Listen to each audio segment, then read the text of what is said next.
Don't mind the hat. It's a little chilly here. I've become acclimated to Texas. Um, 40 degrees. That's about as cold as I care to have it these days. But so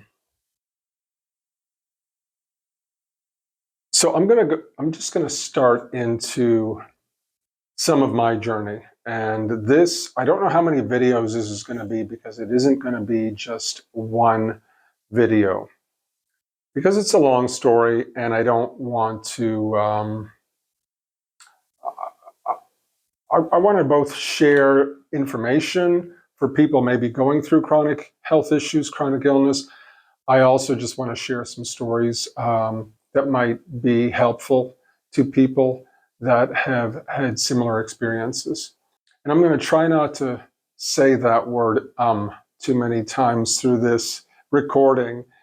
So I got sick from what is now called CMV virus, or was called CMV virus, or cytomegalovirus.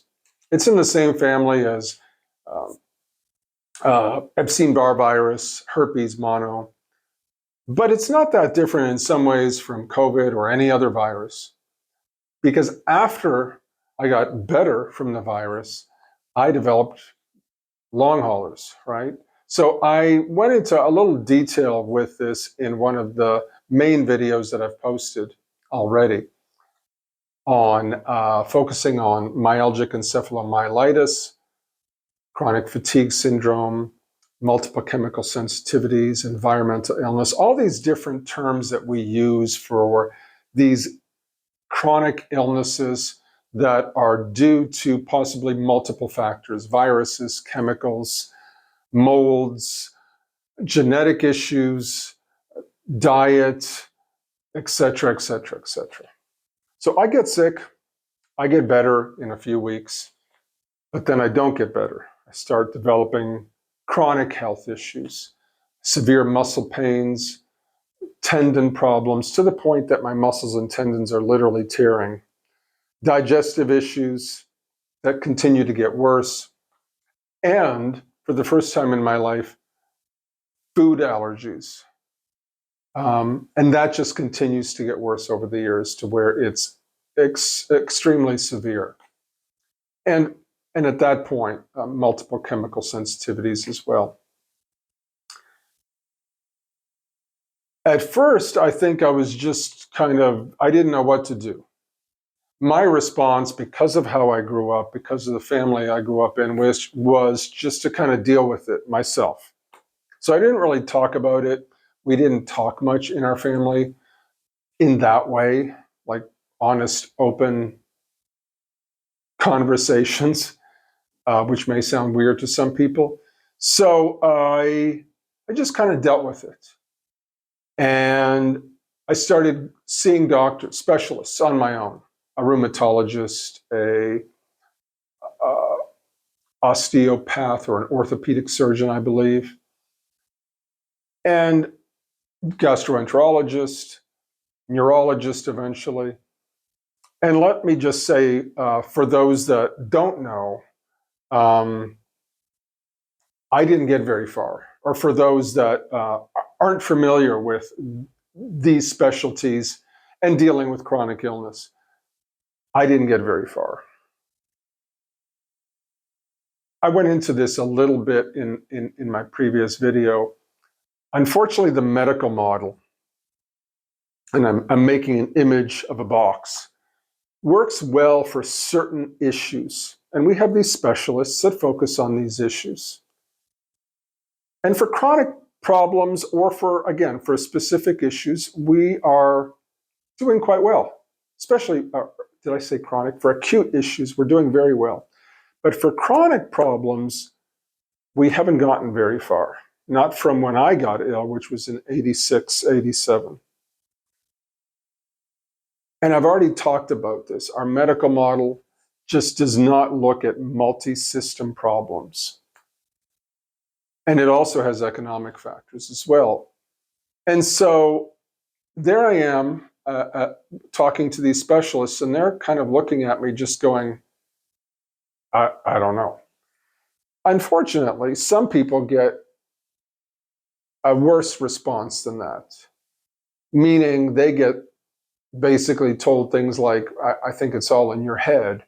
Or these days, there's a term going around, and I haven't looked into it deeply enough, called FND, functional neurological disorder, which basically states that there was something that happened, some kind of trauma in the past, and it's not in your control, but that's why you're still sick today. Um, and yes, trauma can cause health issues. And I'm going to get into that at some point further down the road, looking at complementary treatments, um, kind of holistic health, and looking at healing, which is part of the focus of these videos. I don't just want to talk about chronic health issues. I also want to look at healing, how I healed, and what I continue to do to stay well, and hopefully encourage others in that area as well. So I'm not really sure what some of these doctors are saying by throwing around that FND diagnosis. Going back to some of my experiences, I have to say the first doctor I saw, the rheumatologist, was a really nice guy. He genuinely, I could tell that he cared, and but he had nothing to offer. He said, "Yes, I can see there's a marker in your blood that shows that there's inflammation going on. I don't know what's going on. I don't know if it's if you're in the early stages of developing lupus or multiple sclerosis or something, but I can't help you. I suggest you go home and squeeze a tennis ball to keep up your muscle tone." I didn't follow his advice. I didn't go home and squeeze a tennis ball. I don't know how and when and how this all works, but I determined, I think very early on, because I'm pretty stubborn, pretty hard-headed, and I've joked about that with many of my clients over the years, that I think I've made my journey harder at times than it has to be. I know I have, but you know what? We do the best we can.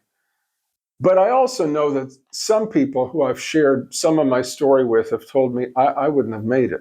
I simply wouldn't have made it. I wouldn't have been able to get through what you went through. I wouldn't have done what you did.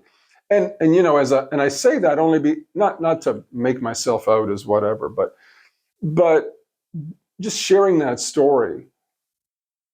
I could have just given up at that point. I could have said, well, geez, I guess he can't help me and nobody else seems to know. I guess I'm just going to, well, I guess there's no help for me. I didn't do that. I kept seeing other doctors. I saw specialists in the town I was living, or city I was living in at the time, which was Fredericton, New Brunswick, the capital of New Brunswick, Canada, on the East Coast, population of about 55,000. Then I went to Halifax, Nova Scotia. Then I went to Montreal. Then I went to Ottawa. Then I went to Toronto, New York City, Los Angeles, California, and finally Dallas, Texas, to the Environmental Health Center of Dallas, Texas, where Dr. Ray at the time, who started that clinic, saved my life in 92 and then did colon surgery on me in 93. I can't tell you why I kept going and what kept me going, but I basically had to become my own health advocate. And I think anybody dealing with chronic health issues has to become their own health advocate.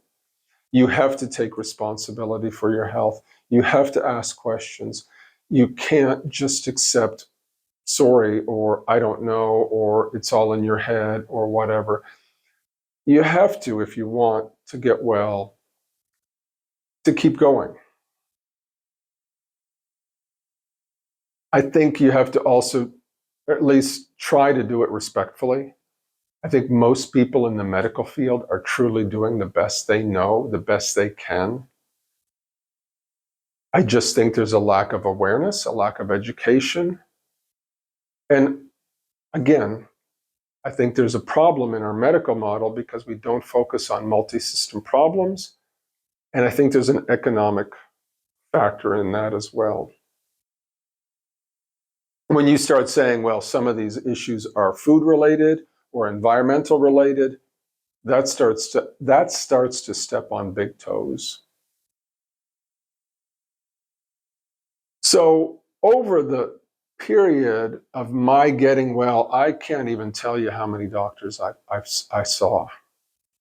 But I quickly realized that mainstream medicine wasn't going to provide me with all the answers. One of the first books I got my hand on, and it's an old book now, was called The Yeast Syndrome. It wasn't called, there was another one called The Yeast Connection. But this book called The Yeast Syndrome, a friend of my family's gave it to me. This is after I started talking to my family about what was going on. It was clearly obvious that I couldn't hide it anymore. I wasn't just going to get over this problem that I was having. And I basically read the book overnight and I was like, oh my God, that's me. Like, that looks like me. So there's another term, yeast syndrome. Of course, that's a very broad and general term as well. And that's a symptom of a larger problem. I mentioned in the first video that a good analogy to multiple system problems is what's called the barrel effect, which means that you have, it's like water added to the barrel. When enough water enters the barrel starts overflowing. So in that barrel, we have, in my case, a virus, maybe chemicals, maybe genetic factors. There's always psychological and emotional issues to I think, any illness. And then, again, like I said, there may be mold, there may be heavy metals, there may be bacteria, parasites, and other things as well. So I read The Yeast Syndrome practically overnight and started taking action. While continuing to do research, try different supplements, find other doctors that I could visit.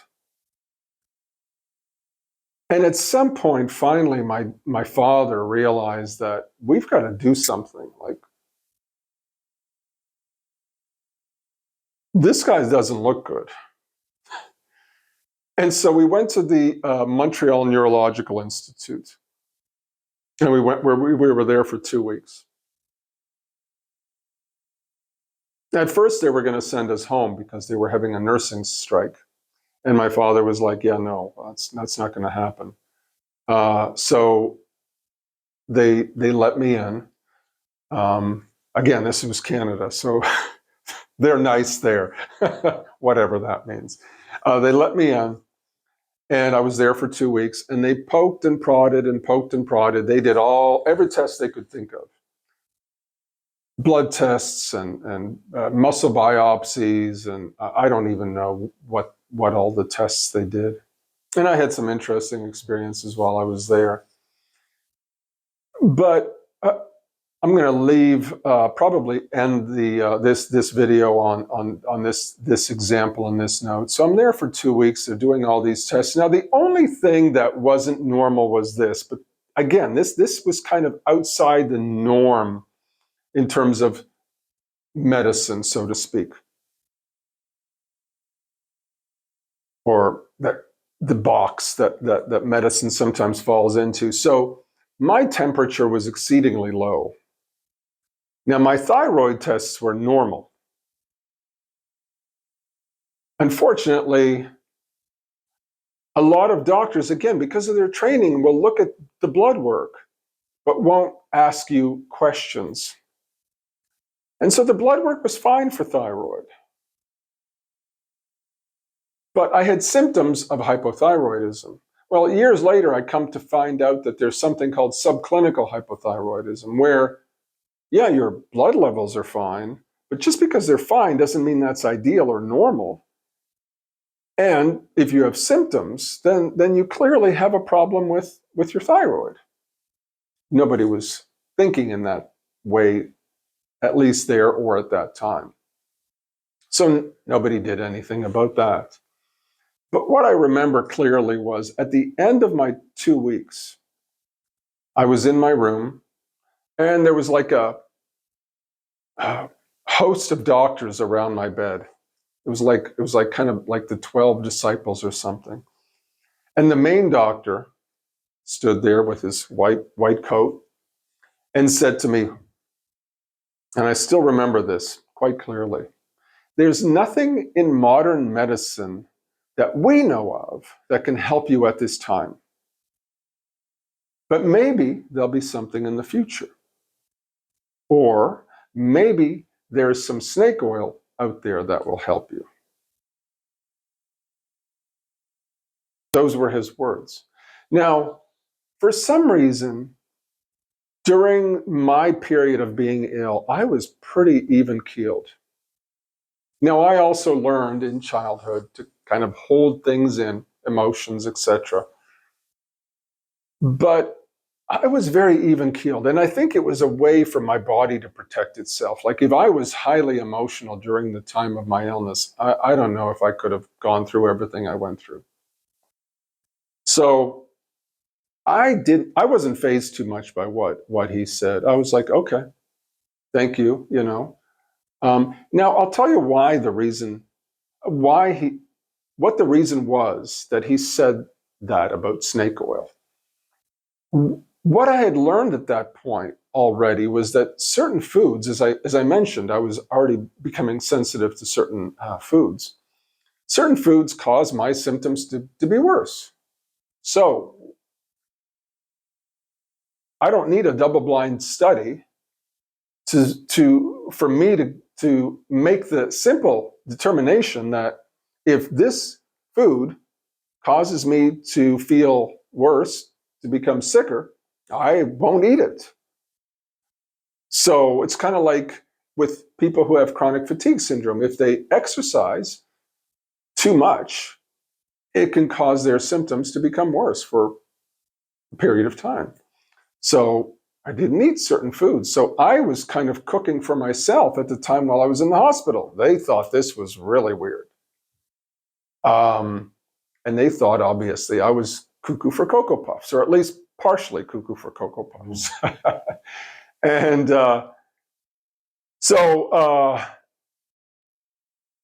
yeah, I went home with my father and I continued my journey. Again, I had determined that I'm going to get well. I don't know how. I don't know what that's going to look like. And I don't even really know what that means. And that's kind of a preliminary to the next part of this whole video series, which is that part on healing. What is healing? I'm a counselor now. I've also been involved in the complementary health field for years. I was a massage therapist. I got involved in energy work and other bodywork modalities. And I experienced a lot of counseling myself and a lot of other approaches that really helped me heal years later. And I'm going to focus that more, again, on the second part. Now that I brought it up, I'll just say this. Again, like I said, I think psychological, emotional issues are part of every illness. And I think all of us need to focus on healing, especially at this time at this time period, with everything going on in the world. I think everybody needs to stop wagging fingers and pointing fingers at each other and spend some time turning the mirror on themselves and doing some internal work. So that's part of what I mean by that healing. But I'm going to leave the video at this point. Again, thank you for watching, and this will continue. So we left it off at the Montreal Neurological Institute, and we'll see where I start on the next one. All right, thank you. Bye.